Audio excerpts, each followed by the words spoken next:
Hi, Clint. Hi, Eliza. Thank you so much for joining me today. And I cannot wait to discuss the two of you and your new book, Goldie's Guide to Grandchilding. How are you both doing today?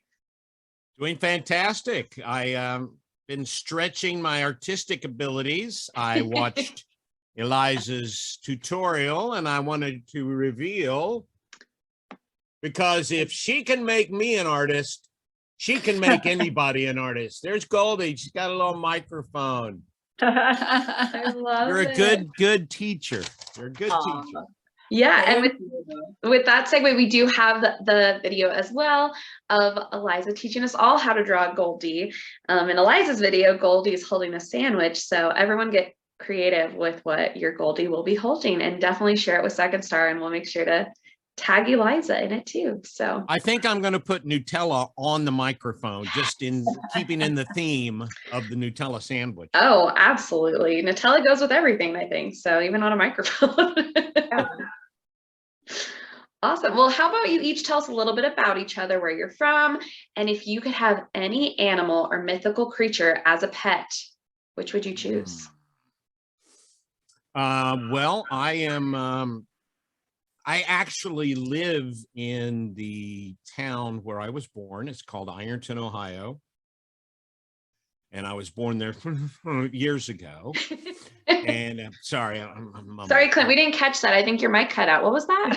It was 5 years ago. Yeah, the Nutella's blocking you.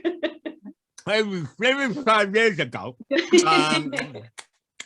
But in between the born part and the current part, I've lived all over the country. And I've spent 47 years in the radio business, and then was dragged into the podcasting. Actually, I leapt into the podcasting business with my three sons, Justin, Travis, and Griffin, to work on podcasts like The Adventure Zone.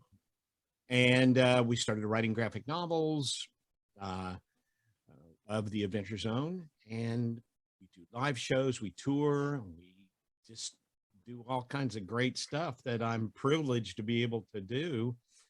And if I could have one animal for a pet, I really think I'd like a narwhal, because I just put a pool in the backyard and I want to justify the expense. So if I had a big narwhal back there and I could attach like the skimmer to it, get a little use out of it. Great use of a magical creature. In my pool, narwhal. Yeah. Or even like build like a moat or something around your house too, and just have the narwhal just going around your house. Yeah, do it. Don't poke anybody. Or poke the people you don't want coming to your door, you know? So nice home security system. Exactly. Eliza, how about you? Hey, I'm Eliza Kinkz. I'm originally from Dallas, Texas, and I've also, like, with being a picture book illustrator, I think I knew I wanted to be it when I was in kindergarten, actually, because we would make books in weekly rounds, and I would actually lie every day and say I hadn't done it yet. Oh. And so I would do it again. And so I would get to do the picture books all week until my teacher looked at everybody had one picture book, and then I had 10 picture books. So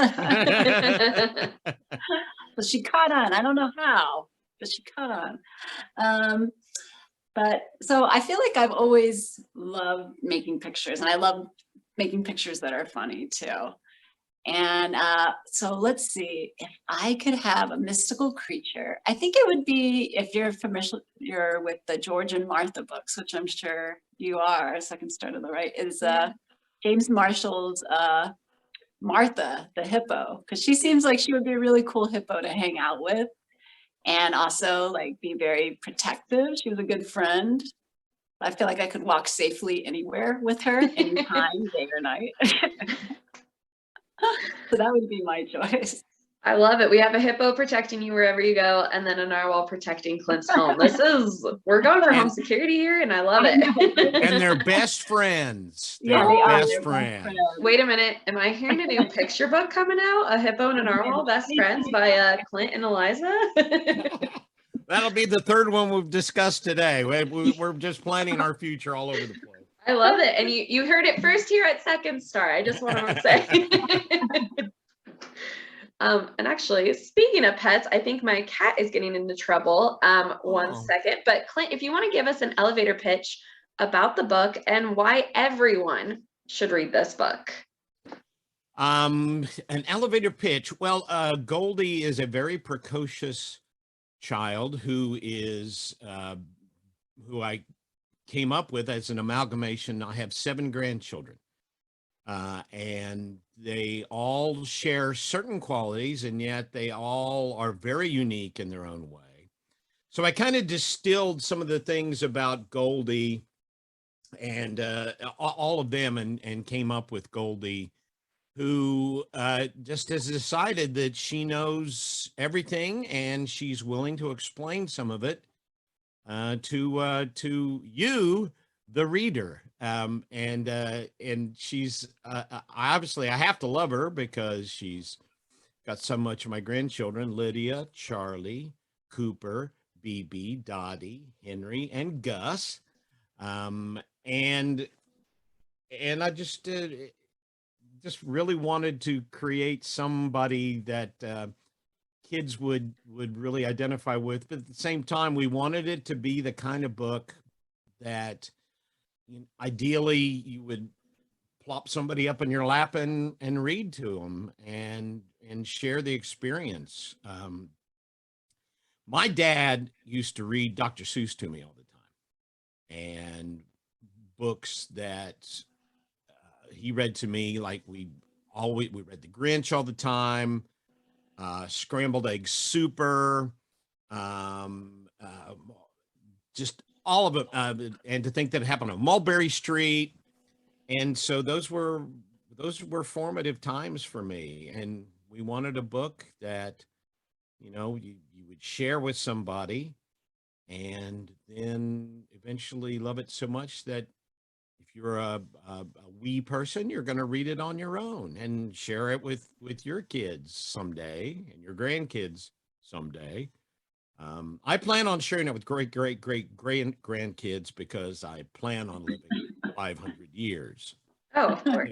They did it in the New Testament. So, I mean, they used to live all like Methuselah stuff. So, it's been such a joy to kind of see it. And so far, all of my grandchildren have read it and have all told me, yeah, there's me. I see me in that. Mission accomplished. Done. That's so good. So Eliza, your illustrations are hilarious, unique, and so much fun and fit this book perfectly. And they're the perfect addition to the picture book world. So what was the process of getting selected for this book, and then the process of creating the art for it? So I actually met the art director, Kirk Benzoff, at an Austin SBWI, which is a society. I always mess it up because it's like Society of Children's Book Writers and Illustrators. Mm-hmm. You got it. You got it. Oh my goodness. Conference here back in 2019, I think. And he came up to me and he was like, I love your work. I love your work. And I was like, okay, calm down. Calm down. And then we exchanged info. And later on, a few months later, he was like, I have a book that I would love for you to illustrate. And I was over the moon because it was such a funny script. And Clint has been amazing. He's let me he just like go forth and play, like basically. And that's what I've done. This is me. I think this will be, I don't know if we're ever going to see an Eliza Kinkz book as like true me as this one, but I hope more. I do hope more. But did you see the undercover, Clint? No, wait a minute. It's Goldie's guy. Oh my Lord. Underneath. Now see, I have had this book for 2 months. Never thought, Eliza, that's terrific. That is Look at that. amazing. Because I She wanted it to did. be, because it is Goldie's guide, and you see her holding it on the book, but then underneath it, it really is Goldie's guide. Because I love Oh. how Clint and the rest of the first, second team let me do Goldie's drawings and of how she would take care of her grandparent. And I think this is a really actually important book for kids because it gives them, I guess I'm trying to think of the correct, like, fancy word, but they can be there just as much for adults as adults can be there for them. Oh yeah. Yeah. And We it all was learn funny from because each other. the genesis of this book, a lot of it came about during COVID, in quarantine. And, you know, COVID was tough on everybody, and grandparents, even grandparents were affected by it so much because you couldn't get to your grandkids, and you love your grandkids so much. I have often said that you don't know what love is, and you think you do until you have a child. And then when you have that child, all the parameters change and the definition of love changes. Well, it changes again when you have grandchildren. You just never imagined you could love anything so much. And then there they are. And you love them, you appreciate them, and you get to spoil them and then give them back to their parents at some point, completely spoiled. It's kind of our gig. And being a grandfather is the best gig I ever had. And so it was really, you know, I don't want to put too many underlying notes on it, but let me just say this.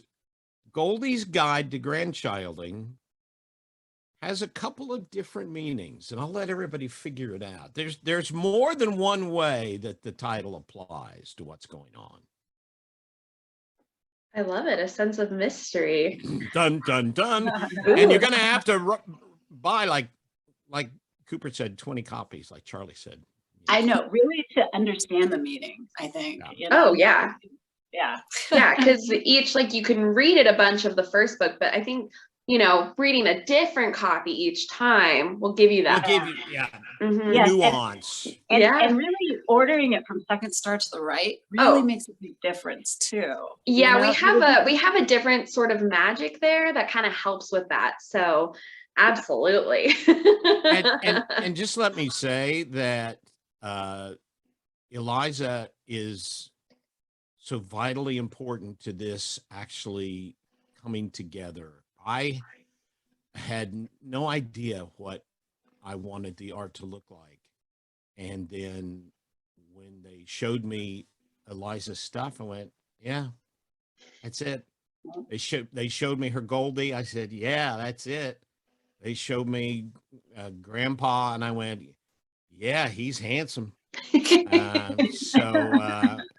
And one little cute cue, the dancing on the table scene has my lovely wife, Carol, sitting at the booth. So the grandmother to the little ones. So she appreciated that. But Eliza made this happen, and I am just so honored to be working with her. Oh, heart. I know, that was so sweet. I couldn't ask for a better author to have been my first author. Yeah, that Stephen King guy, you know, he would have been much more demanding. Yeah. Has he ever done a picture book? I would love to see Eliza's drawings to certain Stephen King books. Yeah, Eliza does Pennywise. Don't tip me. Pennywise leaps to mind. I could just see, like, Stephen King getting the photo, like the art back, and being like, this isn't exactly what I had in mind, but we'll work with it. Well, listen, we don't want to cheese off Stephen King because he will put us in a book. And, honestly, I would be okay with that. I do love Stephen King. So kids, totally fine. Kids, someday you'll be ready for Stephen King. Oh yeah, we'll get you there. We Maybe, oh, wait, did we just come up with the next picture book idea? Oh God, another one. Wow. Stephen King. I was wondering if it was more the tagline for Second Star to the Right, getting you ready for Stephen King. One picture book at a time. Well, at Second Star to the Right, we are typically focused on children, first and foremost, not Stephen King. And we believe picture books can truly foster imagination and growth. So let's hop in a little time machine here for a moment. Is there a picture book that inspired you both as kids to become a writer and to become an illustrator? For me, I can hearken back to the Tom Swift Jr. books. Tom Swift Jr., written by Clifton, it's gone, but Tom Swift was a young man. There was originally Tom Swift books, and then they introduced Tom Swift Jr., which was his teenage son. And so I started reading these when I was about 10. And he invented all these cool things. My favorite was Tom Swift and the Triphibian Atomic Car. And he just had all these science adventures. And so I can remember when I was in the 4th grade, I wrote a kind of a spinoff. I was a big fan of the Johnny Quest cartoons too. So I came up with Johnny Swift, and he got lost in the Sargasso Sea. And so that was the first thing I can remember ever writing. But it came off those Tom Swift books, a lot of Hardy Boys, the Happy Hollisters. I love those books. And like I already mentioned, Dr. Seuss books were just perfect for me too. How about you, Eliza? I think like let's see, like James Marshall, of course, like I mentioned earlier, he's such a big influence for me just because he's just so funny with his drawings. Like his drawings are just funny by themselves, but then some of his words are just like very odd, like odd choices of like just how to end sentences. I think that's always been humor for me. Oh, you know, I love the Ludwig Bemelmans, the Madeline books when I was a kid. I like again, but his artwork is just so wonderful and vibrant. Gosh, it's just so many, you know, like, oh, and Mary Blair, of course, I think was very influential with colors for me, like, because I'm a very colorful person, as well as my abuela's kitchen, like, like so colorful, like her house. So it's just like, I think I could go on and on, like this conversation would be 10 hours. So I'll just stop there. We'll just make an extended video and we'll all just take turns talking about our favorite books. What piece of wisdom, what piece of advice have you given to your kids and Clint, your grandkids, to live that happy life? And is this advice featured in the Guide to Grandchilding?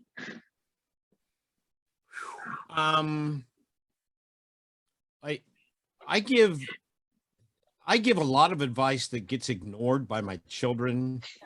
So if you're going to give anybody advice, give advice to your grandchildren, because you still have some level of respectability with your grandchildren. I always advise my grandkids to observe. I think that from the day that you are cognizant of what's going on in the world, you need to really look at things. You need to really observe things. You know, that's how you define your own character. We watch our parents and, you know, people in our family for kind of a template on how to be. But if you, as soon as you can, start looking at the world and seeing the world and observing things, taking it all in, the smells, the sights, the sounds, and creating all those memories. Make memories. And, you know, these are tough times. And, you know, we've had a tough couple of years for kids. And I think we need to kind of urge them to, you know, get back to enjoying life and experiencing life, and, you know, build that book of experiences so that you can make your own judgments and create your own template of what your personality is going to be. No, I definitely agree with Clint on all that. And then I think for me in the book, it would be being present, being in that moment and really enjoying one another. Because it's like each time, it's like, this is the only time, you know, like, it's like, you don't know what life will bring. And I feel like Goldie and Grandpa's afternoon is just like, it's just like a perfect, like, you know, they may have had, you know, like her need to go to the bathroom or other stuff, but still it was like a perfect afternoon of just being there for one another and really loving one another and just enjoying one another. And that's what I wish for a lot of people with their families, is just being there, being in that moment and just loving one another and enjoying just that beautiful, beautiful thing of just being with one another. Yeah, you definitely see that in the picture book. And maybe that's one of the views that you get the secret messages on. One of the views is when you first read it, it's that like funny, like, oh, this is hilarious, you know, the kid and the grandpa being silly together. But then when, you know, when you do pay attention to what's actually happening, is it is love, it is family, but I think it's also it's their buddies. They love each other and they're having fun together and embracing each other's who they are, and I just love that so much. So we easily fall in love with Goldie. She's the cutest little girl ever, and I know we have come up with excellent picture book ideas today, but are there in truth any Goldie's guides in the future that we can look forward to? Or are you allowed to share? I have an idea. I have a couple of ideas on what I want to do. That, I mean, let's see how this one does. But I can tell you now, whatever I do with Goldie, whatever we come up with, it's this team right here, because I can't imagine doing anything with Goldie that is not with Eliza. So yeah, I have a little idea about stepping up Goldie's game a little bit, and hopefully we'll get a chance to do it. Well, I hope the grandpa is still featured, because he's the best. Well, he'll be in there, yeah. Oh, okay, good. And lastly, there's a moment where Goldie is playing games with her grandpa, and she is giving advice to pick a game where a grandparent can sit in a chair. If you were Goldie's grandparents, this is for the both of you, if either of you were Goldie's grandparents, what game would you insist on the two of you playing together? And Clint, are you going to say Dungeons and Dragons to tie off to adventure? Eventually, yeah. There are some great Dungeons and Dragons games that are scaled down for little folks. Actually, that's one of the direct applications. I get to spend my Fridays with Charlie and Cooper, and after I get done climbing the stairs to their playroom, I find all I'm good for is sitting in a chair. So, I mean, there's a lot of things where, you know, I will sit in a chair. I have found that any kind of game that is imagination based and is based on me going to a restaurant, so they at a table and I can sit in a chair, or get a haircut, or get my nails done, or anything involving beauty, where I get to sit in a chair, and it usually ends up with me with a face full of very inappropriate makeup, and a lot of things clipped in my hair. But yeah, anything where I can sit down like that is aces. Oh, for me, if I'm like laying face down on my couch, which happens very often these days as a parent, I think it's with some Duplo Legos, which my kids still love, and they, which is because we have regular Legos now, and they're both 6 and 9, but they still get the Duplo out, and they've been really into building Transformers. But you can imagine how well they transform, because the minute it's like on balance, it just shatters, and everybody's heart's broken. So, but then it takes a long time to game, so I can just be pretending to build like 4 Legos for like about 30 minutes. I love it. Well, Eliza and Clint, thank you again for joining us today at Second Start Interview. And I would like to apologize for this guy who was making a little bit of a ruckus during the interview. But this is Obi, and he's a little playful right now. So I apologize for earlier when I had to step away. But thank you so much for this book. It is the perfect guide for kids and for grandparents. You know, we can all learn from each other. And I cannot wait to have this on our shelves and share it with everyone. This is such a great book. So thank you so much. Oh, thank you for having us. Yeah, thank you so much. All right. Well, thank you. And you can pick up Goldie's Guide to Grandchilding at Second Star to the Right Books. Thank you so much. Bye, everybody. Bye. Bye.